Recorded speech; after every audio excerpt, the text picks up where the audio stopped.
AP NGOs Association. AP NGOs Association. AP NGOs Association.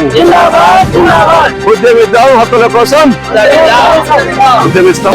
పెన్షనర్ల ఐక్యత, కార్మికుల ఐక్యత, ఏపీ టీడీడీ ఉద్యోగుల ఐక్యత, ఏపీ పీటీడీ ఉద్యోగుల ఐక్యత, పెన్షనర్ల ఐక్యత, మహిళా ఉద్యోగుల ఐక్యత, ఏపీ NGOs Association జిందాబాద్, ఏపీ NGOs Association,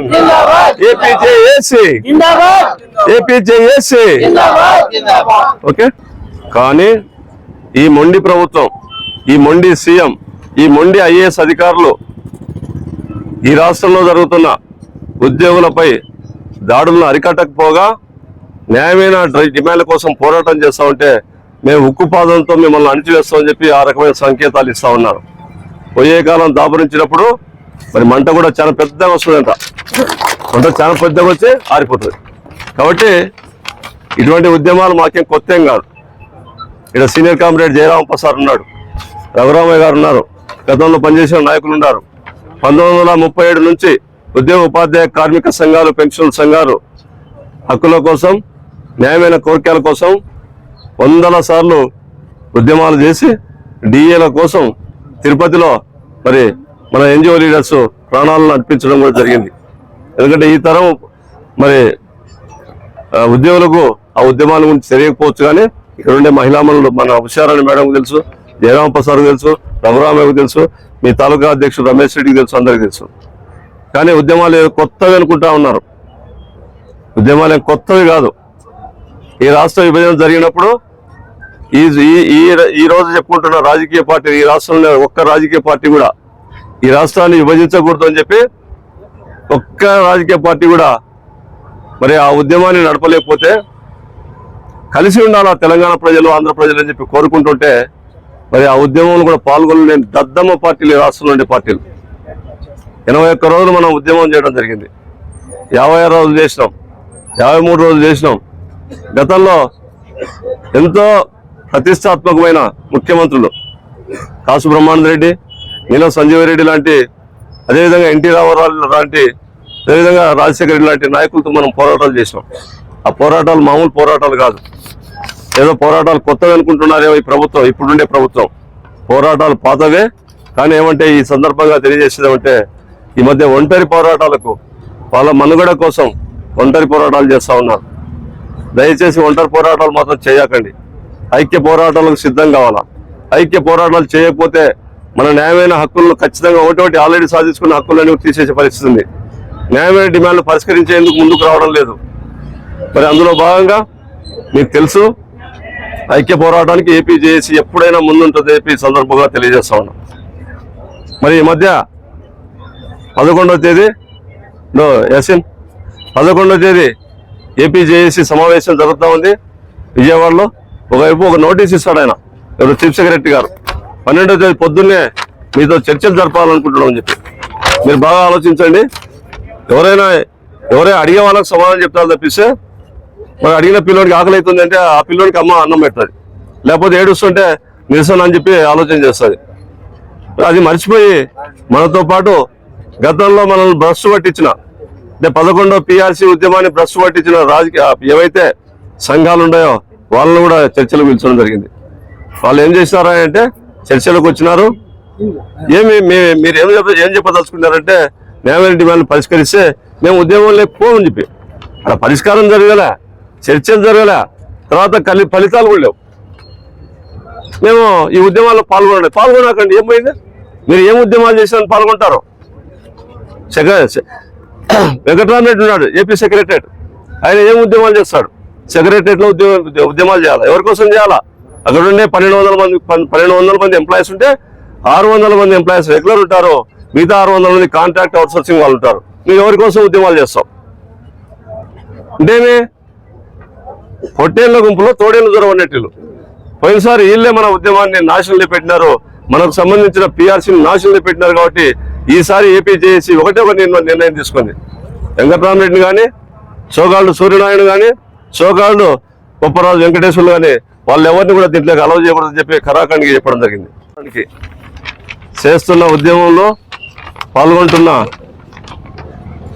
ఆదోని తాలూకా ఉద్యోగ ఉపాధ్యాయ కార్మికులు, పెన్షనర్లు, మహిళా సోదరిమణులందరూ కూడా కర్నూలు జిల్లా జేఏసీ పక్షాన ఉద్యమాభివందనలు తెలియజేస్తా ఉన్నా. మరి ఈ నెల 11వ తేదీ ఏపీ జేఏసీ నాయకత్వం ఆధ్వర్యంలో 105 సంఘాలతో రాష్ట్ర కార్యవర్గ సమావేశం జరిగింది. అందులో భాగంగా మరి అన్ని సంఘాలు కూడా ఉపాధ్యాయ సంఘాలు, ఉద్యోగ సంఘాలు, కార్మిక సంఘాలు, పెన్షనర్స్ అసోసియేషన్స్ అన్ని కలిపి కూడా అందరూ కలిసి ముక్త కంఠంతో మనకు రావాల్సిన ఏవైతే డిమాండ్స్, న్యాయమైన డిమాండ్స్ ఉన్నాయో ఆ డిమాండ్స్ను పరిష్కరించకపోవడంతో మరి మనం ఒంటరి పోరాటం కాకుండా ఐక్య పోరాటాల ద్వారానే మన హక్కులను కాపాడుకోవాలా, మన డిమాండ్లు సాధించుకోవాలని చెప్పి ఈ నెల 11వ తేదీ రాష్ట్ర జేఏసీ తీర్మానం మేరకు ఈ నెల 14వ తేదీ నుంచి 27వ తేదీ వరకు ఉద్యమ కార్యాచరణను ప్రకటించడం జరిగింది. మరి అందులో భాగంగా 14వ తేదీ జిల్లా కలెక్టర్లకు, ఆర్డీఓలకు, ఎంఆర్ఓలకు మనకు సంబంధించిన దాదాపు 19 డిమాండ్లతో కూడిన వినతి పత్రాన్ని కూడా ఇవ్వడం జరిగింది. 14వ తేదీ మరి రాష్ట్ర ముఖ్య కార్యదర్శి, చీఫ్ సెక్రటరీ గారికి కూడా మరి మనం మెమరాండం ఇవ్వడం జరిగింది. ఉద్యమాలంటే ఏం పులదండలు వేసుకోవడమా, బొక్కెలను తీసుకోవడమా, తప్పెట్లు కొట్టుకోవడమా? పోయినసారి పిఆర్సీ ఉద్యమంలో నేను సాక్షాత్తు నేను ప్రత్యక్షంగా చూసిన. మా నాయకుడు వస్తున్నా అంటే సార్ దండలు కావాలంటారు, మా నాయకుడు వస్తానంటే తప్పెట్లు కావాలంటాడు, ఇంకొక ఆయన బొక్కెలు తీసుకుని వస్తారు. ఉద్యమాలు చేసేటప్పుడు ఎవరైనా మరి ఆ రకంగా ప్రవర్తిస్తారా చెప్పండి. కాబట్టి మిత్రులారా, సోదరిమణులారా, మీ అందరికీ విజ్ఞప్తి చేసేది ఏమంటే 14వ తేదీ నుంచి 14, 15, 16, 17 ఈ 4 రోజులు జరిగిన ఏదైతే కార్యక్రమాలు అవన్నీ కూడా మీరు అందరూ కూడా జిల్లా వ్యాప్తంగా, రాష్ట్ర వ్యాప్తంగా సక్సెస్ చేసినారు. అందుకు మీ అందరికీ కూడా నేను ఉద్యమాభివందనలు తెలియజేస్తూ ధన్యవాదాలు కూడా తెలియజేస్తా ఉన్నా. ప్రధానంగా ఈరోజు మన డిమాండ్ ఇకపోతే ఈరోజు 17వ తేదీ అన్ని తాలూకా హెడ్ క్వార్టర్స్ లో ధర్నాలు చేస్తా ఉన్నారు ఉద్యోగ ఉపాధ్యాయ కార్మిక పెన్షన్లు అందరూ ఒకే తాటికి వచ్చి. మరి రేపు జరగబోయేది ఏమంటే 20వ తేదీ చలో కలెక్టరేట్. అంటే మనం కర్నూలు జిల్లాలో ఖచ్చితంగా కర్నూలు జిల్లా కలెక్టరేట్ ముట్టడిస్తాం. కర్నూలు జిల్లా పరిషత్ నుంచి, కర్నూలు హెడ్ క్వార్టర్ జిల్లా పరిషత్ నుంచి పొద్దున 10 గంటల నుంచి మధ్యాహ్నం 1 గంట వరకు ర్యాలీ ఉంటుంది. తర్వాత కలెక్టరేట్ ఎదురుగానే మనం ధర్నా చేయాలని చెప్పి నిర్ణయించడం జరిగింది. దానికి మీరందరూ కూడా ఖచ్చితంగా మీతో పాటు ఉద్యమకారులు ఎవరైతే ఉన్నారో అందరినీ కూడా మీరు తీసుకొని విత్తనం వేయాల, అప్పుడు ఫలితం ఉంటుంది. ఇది ఉద్యమ కాలం కాబట్టి మీ అందరికీ నేను సిన్సియర్గా విజ్ఞప్తి చేసేది ఏమంటే శ్రమ అనుకోకండి. మన హక్కులను ఒకటి తీసేస్తా ఉన్నారు. క్వాంటమ్ ఆఫ్ పెన్షన్ ఉంది, సాధించుకునే పెన్షన్ను తగ్గిస్తారు. సరెండర్ లీవ్ ఎందుకు ఇవ్వాలనే క్వశ్చన్ వస్తూ ఉంది. జీపీఎఫ్ మనం ఏమైతే మనం పొదుపు చేసుకున్నామో జీపీఎఫ్ సంబంధించిన క్లెయిమ్స్ ఈ రోజు వరకు కూడా దాదాపు 1.5 సంవత్సరం నుంచి చెల్లించడం లేదు. ఏపీజేఎల్ఐ వెబ్సైట్ని మూసేయడం జరిగింది. అంటే కారణం ఏమంటే ఏపీజేఎల్ఐ వెబ్సైట్లో ఓపెన్ చేసి పెడితే కొత్త బాండ్ల కోసం అప్లై చేస్తారు, లోన్ల కోసం అప్లై చేస్తారు, ఎవరైనా చనిపోతే ఆ క్లెయిమ్స్ కూడా అప్లై చేస్తారు. తర్వాత రిటైర్డ్ అయితే దానికి సంబంధించిన క్లెయిమ్స్ కూడా వస్తాయి. కాబట్టి మేము చెల్లించకూడదు అనుకున్నాం కాబట్టి ఏదో రిపేర్ చేస్తున్నాం అని చెప్పి బయటికి రిపేర్ చేస్తున్నారంట ఆ వ్యవస్థను. మరి ఎంత సిగ్గుపడాలన్నా మనం, లేకపోతే దీనికి ఆనందించాలని ఆలోచన చేయండి. అదేవిధంగా 100 నెలలకు సంబంధించిన పిఆర్సీ డిఆర్ఎస్ ఉన్నాయి మనకు పెండింగ్. సెప్టెంబర్ నుంచి పే చేస్తామని చెప్పినారు. సెప్టెంబర్ పోయింది, అక్టోబర్ పోయింది, మళ్ళీ ఫిబ్రవరి వచ్చింది, మళ్ళీ సెప్టెంబర్ వస్తుంది. జూన్ వస్తే సరే వేరే రకంగా ఉంటుంది, మే జూన్లో వేరే రకంగా ఉంటుంది.